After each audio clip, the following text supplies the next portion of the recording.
kanyang anak. Ang lahat ng likha niya'y mabuti, pinagyaman niya ng lubusan. Purihin ninyo ang Panginoon, dakilain ang kanyang ngalan. Purihin siya ay awitan at papurihan magpakailanman.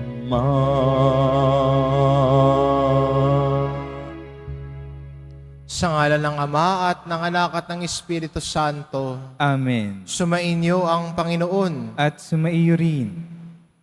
Mga kapatid, aminin po natin ang ating mga kasalanan upang marapat tayong gumanap sa banal na pagdiriwang.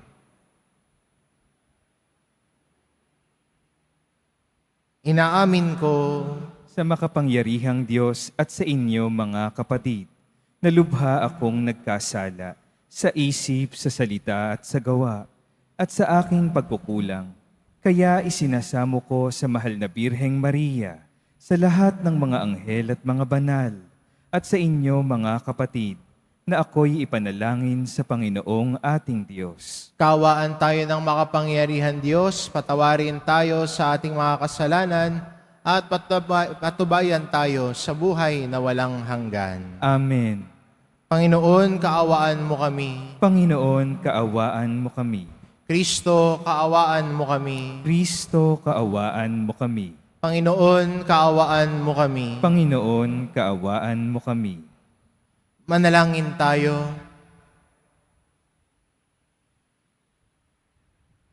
Ama naming makapangyarihan, gawin mong lagi naming matapat na sundin ng loob upang kami wagas na makapaglingkod sa iyo sa pamamagitan ni Hesukristo kasama ng Espiritu Santo magpa sa walang hanggan. Amen.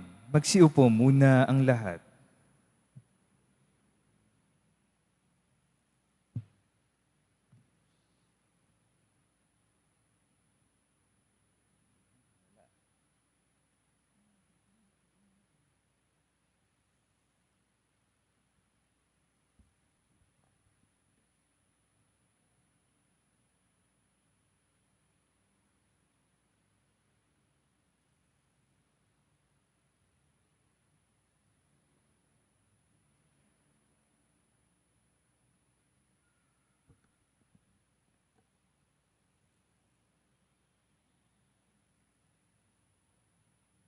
Lipat tanggal rin.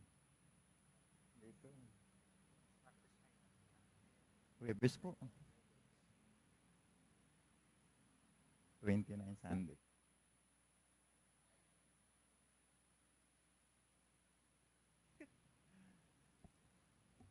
Pagbasa mula sa sulat ni Apostol San Pablo sa mga taga-Epeso. Mga kapatid, ako'y naninikluhod sa Ama na siyang pinagtutularan ng pagkaama sa bawat sambahayan sa langit at sa lupa. Hinihiling ko ayon sa kanyang kayamanan at kadakilaan na palakasin niya ang inyong buhay espiritual sa pamamagitan ng kanyang Espiritu. Naway manahan si Kristo sa inyong puso sa pamamagitan ng inyong pananalig sa Kanya upang sa inyong pag-uugat at pagiging matatag sa pag-ibig, maunawaan ninyo kasama ng mga hinirang kung gaano kadakila ang pag-ibig ni Kristo. At naway makilala ninyo ang di matingkalang pag-ibig na ito upang mapuspos kayo ng kapuspusan ng Diyos. Sa Diyos na nakakagawa ng higit kaysa lahat ng maaari nating hilingin at isipin sa pamamagitan ng kanyang kapangyarihan nagahari sa atin, sumakanya ang kapurihan sa pamamagitan ng simbahan at ni Kristo Jesus magpakailanman. Amen. Ang salita ng Diyos. Salamat sa Diyos. Awat pag-ibig ng Diyos sa sangkalupa ay lubos. Awat pag-ibig ng Diyos sa sangkalupa ay lubos. Lahat ng matuwid dapat na magsaya dahil sa ginawa ng Diyos sa kanila. Kayong masunuri, magpuri sa Kanya. Ang Diyos na Panginoon ay pasalamatan. Tugtugin ang alpat awit ay saliwan. Awat pag-ibig ng Diyos sa sangkalupa ay lubos. Panginoon ay tapat sa Kanyang salita at maaasahan ang Kanyang ginawa. Minamahal niya ang gawang matapat, ang pag-ibig niya sa mundo'y laganap. Awat pag-ibig ng Diyos sa sangkalupa ay lubos. Ngunit ang mga panukala ng Diyos ay mamalagit walang pagkatapos. Mapalad ang bansang ang Panginoon ay Diyos, mapalad ang banayang Kanyang ibinukod. Awat pag-ibig ng Diyos sa sangkalupa ay lubos. Ang may takot sa Diyos at nagtitiwala sa Kanyang pag-ibig ay kinakalinga. Hindi babayang sila'y mamatay, kahit magtagutom sila'y binubuhay. Awat pag-ibig ng Diyos sa sangkalupa ay lubos. Magsitayo po ang lahat.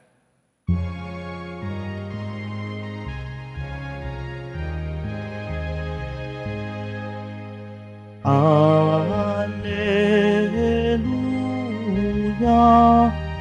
Alleluia, Alleluia,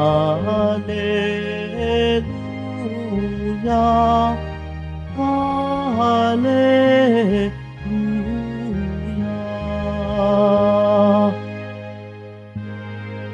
Tanay aking tatalikdan upang si Kristo'y makamtan bilang tanging pakinabang. Alleluia, Alleluia,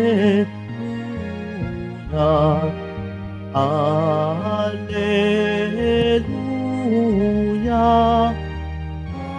Alleluia.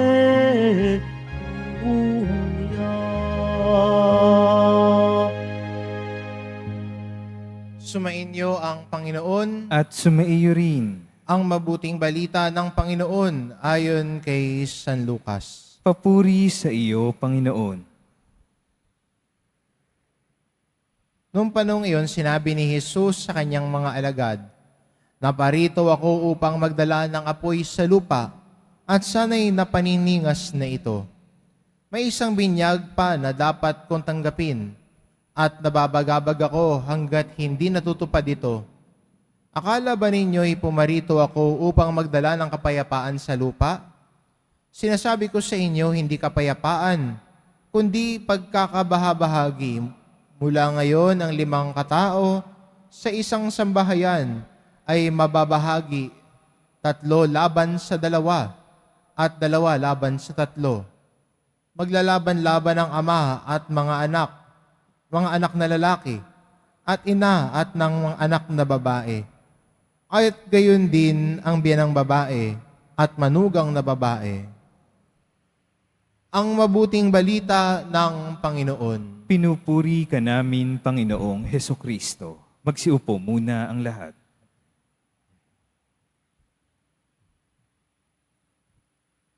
Magandang paalala at magandang hamon ang ebanghelyo natin sa araw na ito. Dahil sinasabi sa atin ni Jesus sa ating ebanghelyo na siya nagdala ng apoy at sana'y naglalagablab na. Ang apoy ng pananampalataya na sana hindi aandap-andap. Ang apoy ng pananampalataya na sana hindi papatay-patay, kundi patuloy na nagniningas sa buhay natin.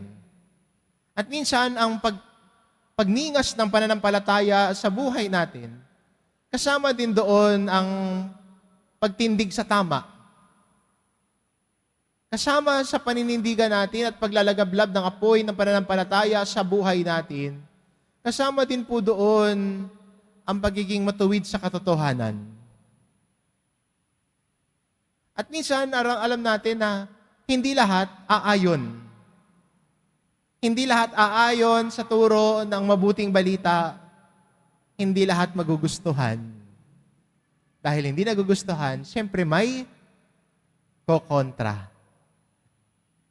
Pero magandang paalala sa atin ng ating ebanghelyo na ang pinakamahalaga ay ang paglagablab ng pananampalataya sa buhay at puso natin. Kasama din doon ang pagtintig natin at paninindigan sa tama at mabuting pamumuhay. Alam ng iba at naging usap-usapan, no ang simbahan ay patuloy na ipinapahayag ang kanyang pagtutol sa diborsyo. May iba naman sabi, ay simbahan, tumahimik na lang kayo. Hindi mangyayari yun. Bakit? Dahil ang simbahan patuloy na ipapahayag, patuloy na maninindigan sa mga aral at turo ni Hesukristo. Whether we like it or not. Whether it's comfortable for us or challenging for us. Ang simbahan patuloy na ipapahayag ang mabuting balita ni Kristo. Pag pinapahayag ng simbahan ang paninindigan sa buhay at paggalang sa buhay, sabihin na iba, ay simbahan, tumahimik na lang kayo. Pero, pasensya na. Ang simbahan patuloy na ipapahayag ang kasagraduhan ng buhay ng tao. Dahil yon ang turo ni Hesukristo. At magandang imbitasyon din sa atin ito bilang mga Kristiyano na sana ang mga aral at turo ni Jesus na sinisikap nating isabuhay ay patuloy din nating ipahayag. Hindi lahat magugustuhan ang mabuting balita. Hindi lahat tatanggapin ang mabuting balita. Bakit? Kasi mas gusto nilang mamuhay sa kadiliman kaysa sa liwanag ng mabuting balita. Kaya sabi ni Jesus hindi ako nangangako magdadala ng kapayapaan kasi mag-aaway-away kahit ang mag-ama, ang magbiyanan para sa mabuting balita.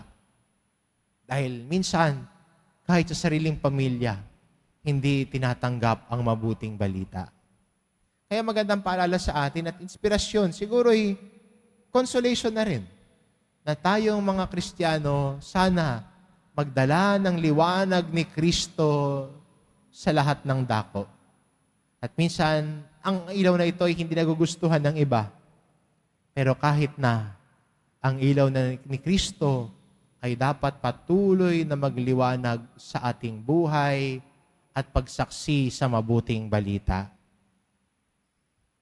At ang pangako ng Diyos sa atin, kung gagawin natin ito, kung tayo ay maninindigan sa mabuting balita, kung tayo ay magbibigay saksi sa mabuting balita, nang babalikan natin ang Ebanghelyo pinapangako ni Jesus sa atin na siya ang titistigo sa atin, panig sa atin sa kaharian ng Diyos.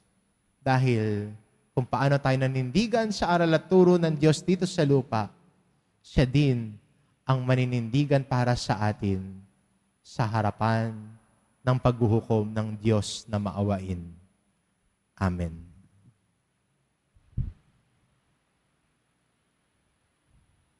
Magsitayo na po ang lahat.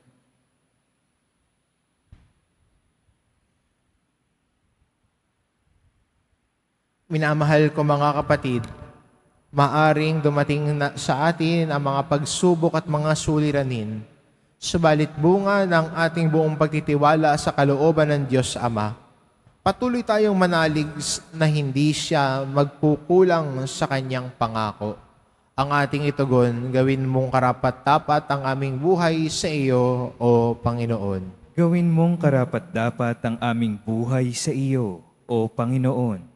Ang mga pinuno ng simbahan na hayagang inuusig naway mabigyan ng tapang at lakas upang manatili sa kanilang pananampalataya, manalangin tayo. Gawin mong karapat-dapat ang aming buhay sa iyo, O Panginoon. Ang mga magulang naway magkaroon ng lakas at tapang na patnubayan ng kanilang mga anak sa pamamaraan ng pananampalataya at kristyanong pamumuhay, manalangin tayo. Gawin mong karapat-dapat ang aming buhay sa iyo, O Panginoon. Ang mga pamilya at mga komunidad na pinaghihiwalay ng pagkakaiba ng relihiyon, naway matagpuan ang katotohanan at magpakita ng paggalang sa isa't isa, manalangin tayo. Gawin mong karapat-dapat ang aming buhay sa iyo, O Panginoon. Ang mga may sakit, mga matatanda, at mga may kapansanan, naway tumanggap ng pag-ibig at pagkalinga mula sa kanilang mga kapamilya at kaibigan, manalangin tayo. Gawin mong karapat-dapat ang aming buhay sa iyo, O Panginoon. Yung mga namayapa, naway maging maligaya, magpakailanman sa kaharian ng Ama, manalangin tayo. Gawin mong karapat-dapat ang aming buhay sa iyo, O Panginoon. Ama naming Diyos, ipinadala mo ang iyong anak upang tulungan kami sa aming mga paghihirap. Kalingain mo kami sa aming mga sakit at bigyan lakas kami upang laging makatugon ng may pananalig sa iyong salita. Hinihiling namin ito sa pamamagitan ni Kristong aming Panginoon. Amen.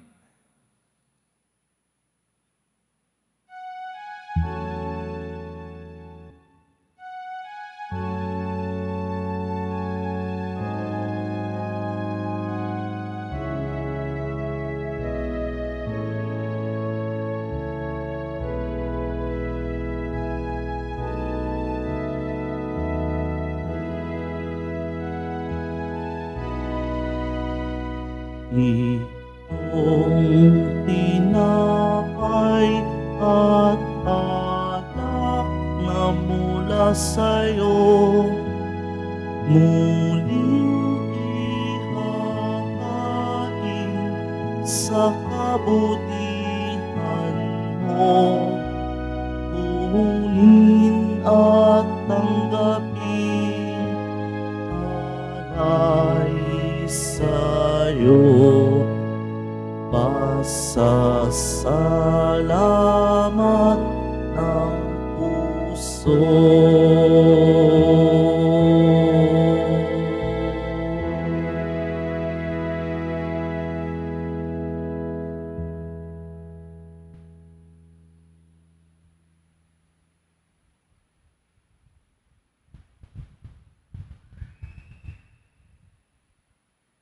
Magsitayo na po ang lahat. Manalangin kayo mga kapatid, upang ang paghahain natin ay kalugdan ng Diyos amang makapangyarihan. Tanggapin nawa ng Panginoon itong paghahain sa iyong mga kamay, sa kapurihan niya at karangalan, sa ating kapakinabangan, at sa buong sambayanan niyang banal.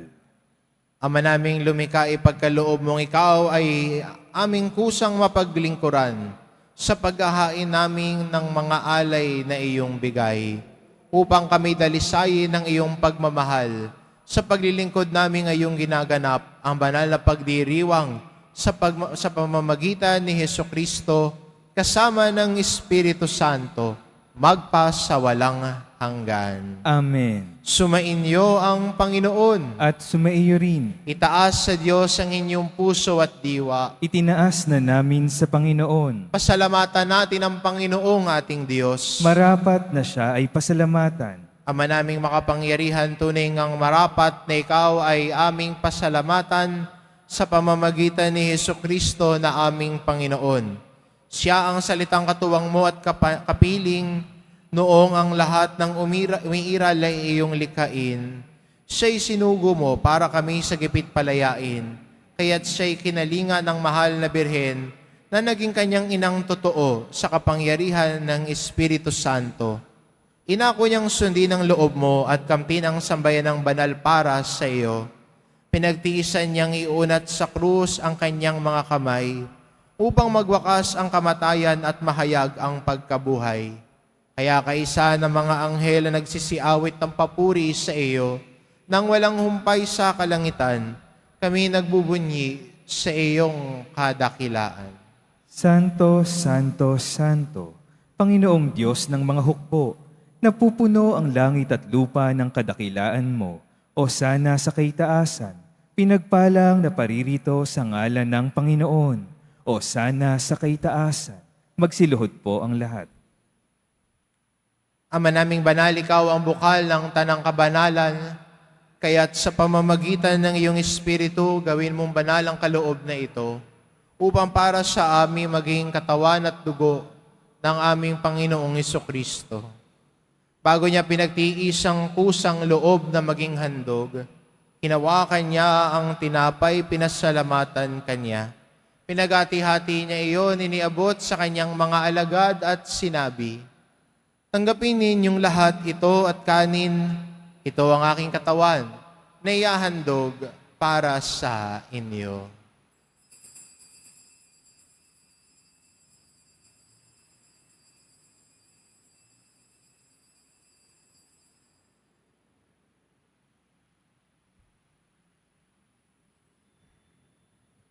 Gayun din naman na matapos ang hapunan, inawakan niya ang kalis.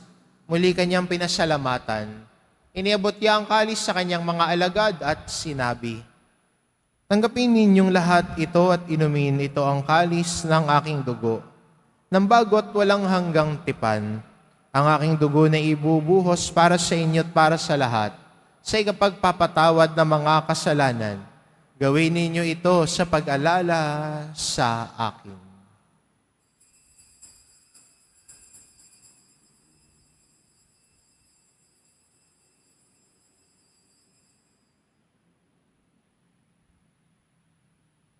Magsitayo po ang lahat. Ipagbunyi natin ang misteryo ng pananampalataya. Si Kristo'y namatay, si Kristo'y nabuhay, si Kristo'y babalik sa wakas ng panahon. Ama, ginagawa namin ngayon ang pag-alala sa pagkamatay at muling pagkabuhay ng iyong anak, kaya't inaalay namin sa iyo ang tinapay na nagbibigay buhay at ang kalis na nagkakaloob ng kaligtasan. Kaming nagpapasalamat dahil kami iyong minarapat na tumayo sa harap mo para maglingkod sa iyo. Isinasamo namin kaming magsasalo-salo sa katawan at dugo ni Kristo ay mabuklod sa pagkakaisa sa pamamagitan ng Espiritu Santo. Ama, lingapin mo ang iyong simbahang laganap sa buong daigdig. Puspusin mo kami sa pag-ibig kaisa ni Francisco na aming Papa, at ni Jose na aming obispo at ng tanang kaparian. Alalahanin mo rin ang mga kapatid naming nahimlay na may pag-asang sila'y muling mabubuhay, gayon din ang lahat ng mga pumanaw. Kaawaan mo sila at patuloyin sa iyong kaliwanagan. Kaawaan mo at pagindapatin kaming lahat na makasalo sa iyong buhay na walang wakas.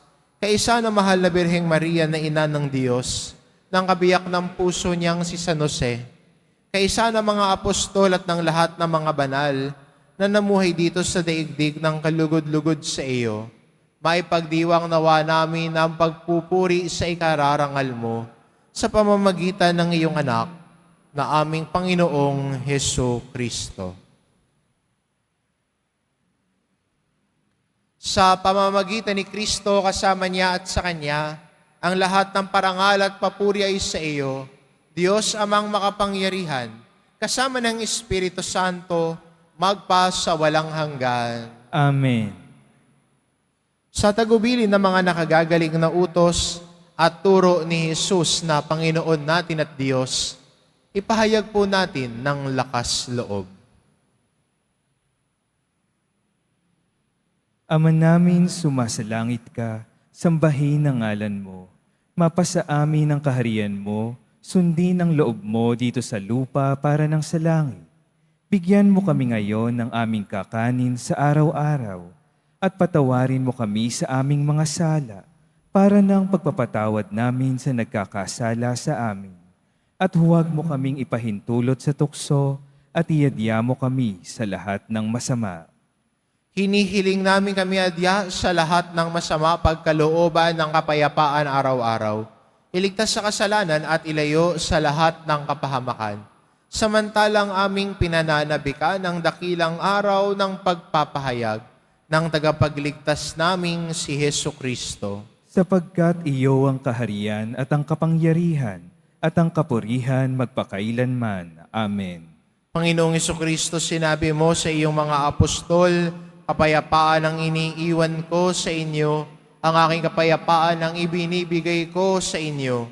Tunghayan mo ang aming pananampalataya at huwag ang aming pagkakasala. Pagkalooban mo kami ng kapayapaan at pagkakaisa, ayon sa iyong kalooban, kasama ng Espiritu Santo, magpa sa walang hanggan. Amen. Ang kapayapaan ng Panginoon ay laging sumainyo. At sumaiyo rin. Magbigayan kayo ng kapayapaan sa isa't isa.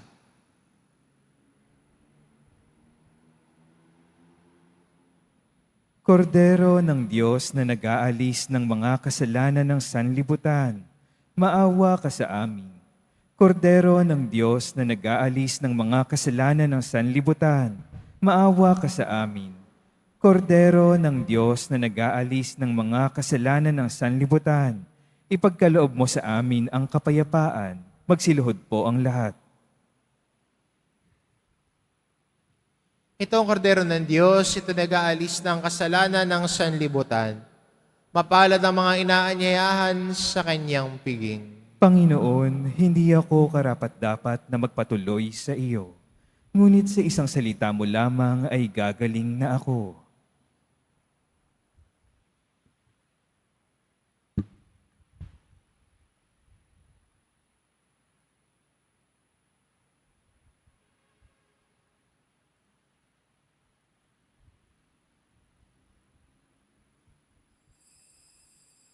Para sa lahat ng tatanggap ng banal na komunyon, sasagot po tayo ng amen pagkasabi ng pari o ng lay minister ng katawan ni Kristo.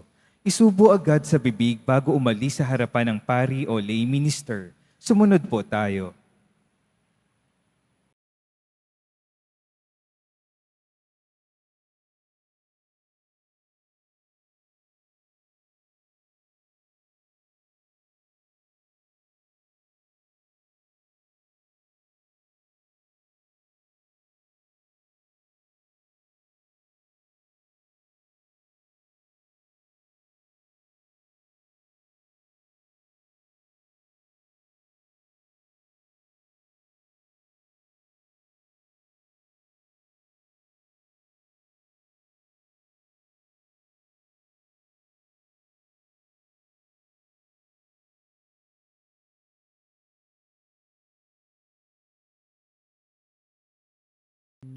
Manalangin tayo. Ama naming mapagmahal, gawin mong sa aming banal na pakikinabang, kami ngayon ay iyong matulungan at mahubog para mamuhay sa kalangitan sa pamamagitan ni Jesucristo kasama ng Espiritu Santo na magpa sa walang hanggan. Amen. Sumainyo ang Panginoon. At sumaiyo rin. Mahal na pong Jesus Nazareno, inihayag mo sa pamamagitan ng krus ang walang maliw na pag-ibig ng Diyos sa sangkatauhan. Pakinggan mo ang kahilingan ng iyong angka na nagsusumamo sa iyo. Makamtanawa nila ang iyong katugunan at tanggapin ang kasagutan ng may utang na loob na tinatanaw. Basbasan din po ninyo ang mga may daladala nilang imahin at dasalan. Sa pamamagitan ng bendisyon na ito, naway maalala nila ang mga pangako nila noon sa binyag, na ikaw ang kanilang iibigin at paglilingkuran, bilang Panginoon magpa sa walang hanggan. Amen. At pagpalain kayo ng ating mapagmahal na Diyos, ang Ama, at ang Anak, at ang Espiritu Santo. Amen. Umayo kayo, taglay ang kapayapaan ng poong Jesus Nazareno. Salamat sa Diyos.